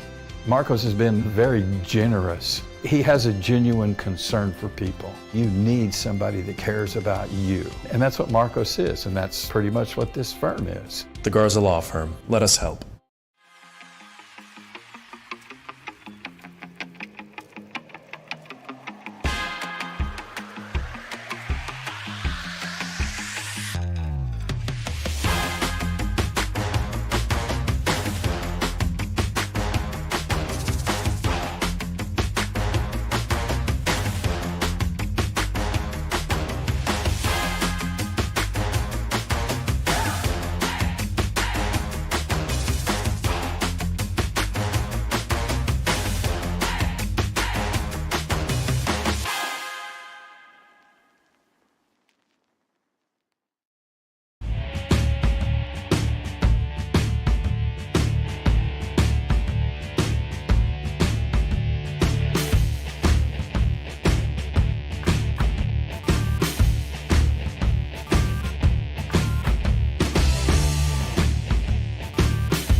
I met Marco.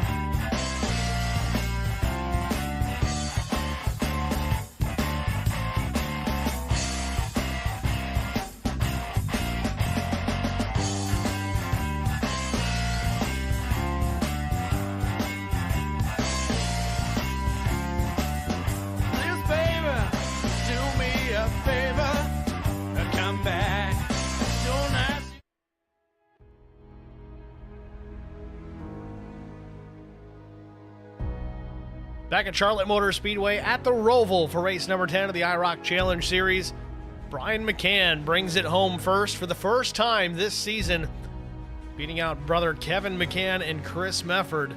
Kyle Turzak, nowhere to be found, finishes in the 17th position after some issues out on the track. He's not a road racer, folks. Had a good run going for a little while, but just wasn't meant to be tonight. See if we can pull Brian McCann up into the broadcast booth, get a word with our race winner. Brian, it's Steve and Zach in the HBR TV broadcast booth. You got a copy? Hey, I do. How's it going?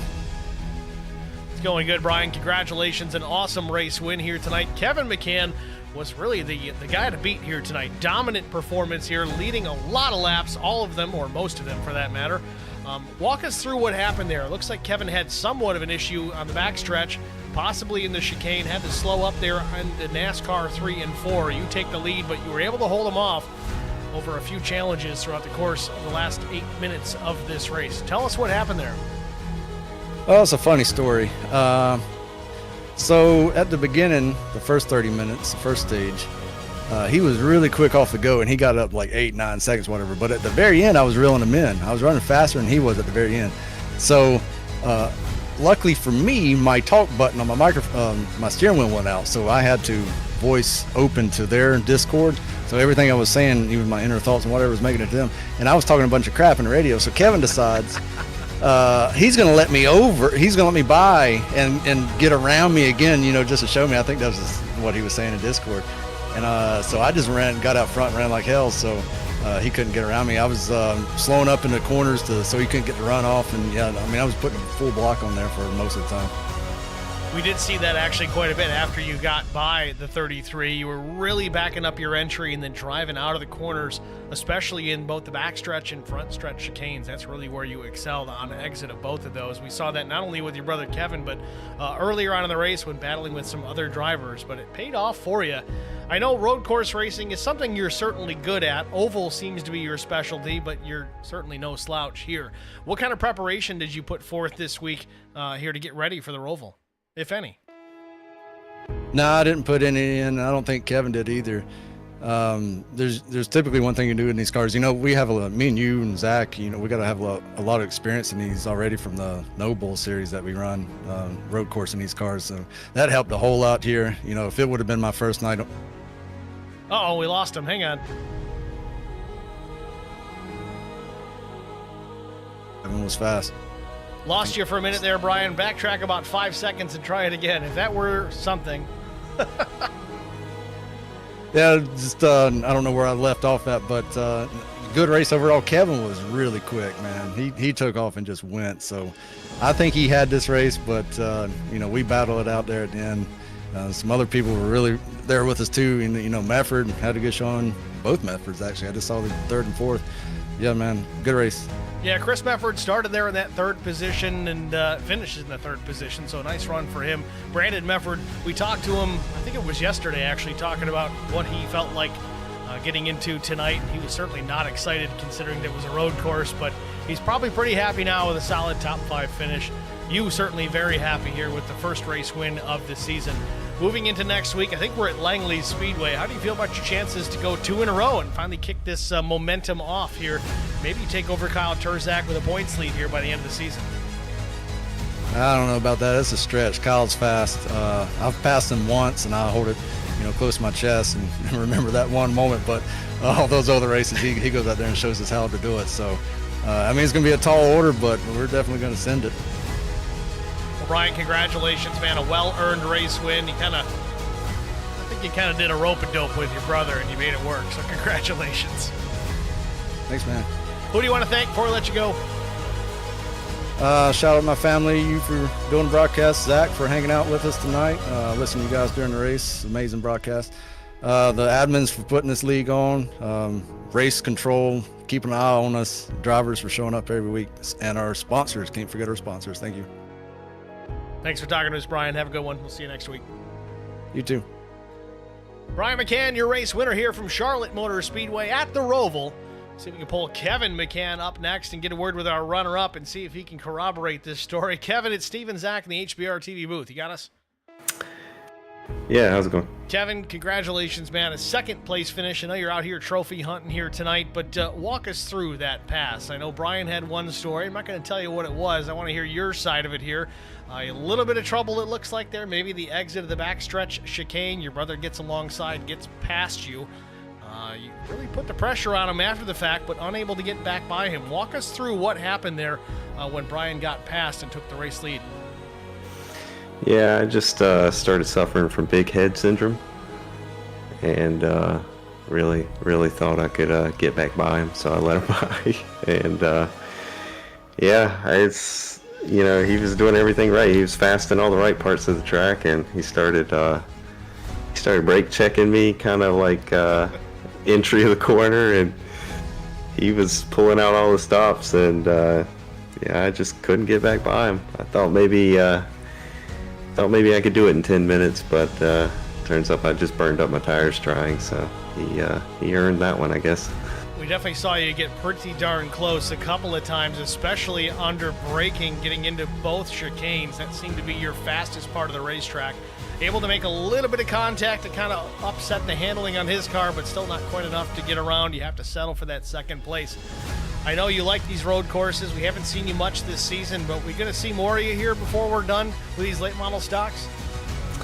Yeah, I'm gonna run a few more. There's some tracks on here that I'm definitely gonna try and make, like North Wilkesboro. That one's pretty good. I'm looking forward to that one. With that said, Kyle Turzak already sent a shot over the bow. He said he's going to be a challenger for you come Daytona Road Course. Are you planning on running that one with these guys? Oh yeah, and I don't know, man.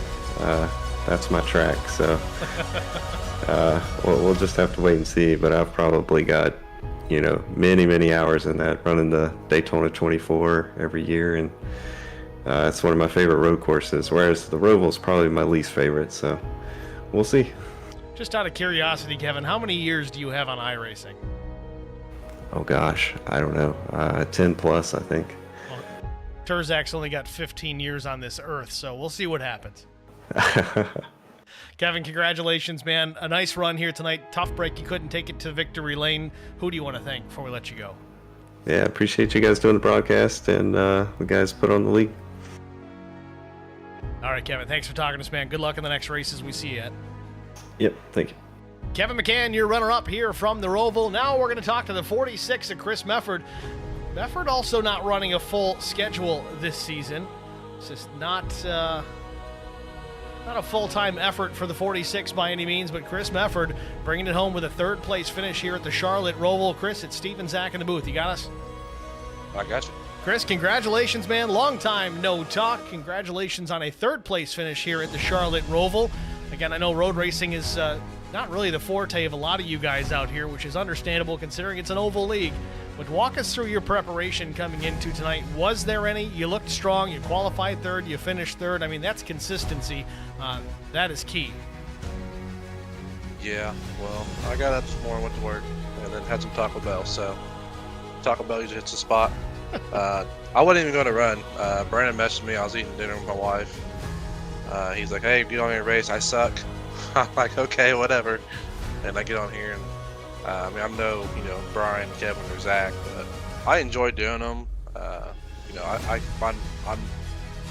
find myself good to my standards, but them guys they're phenomenal.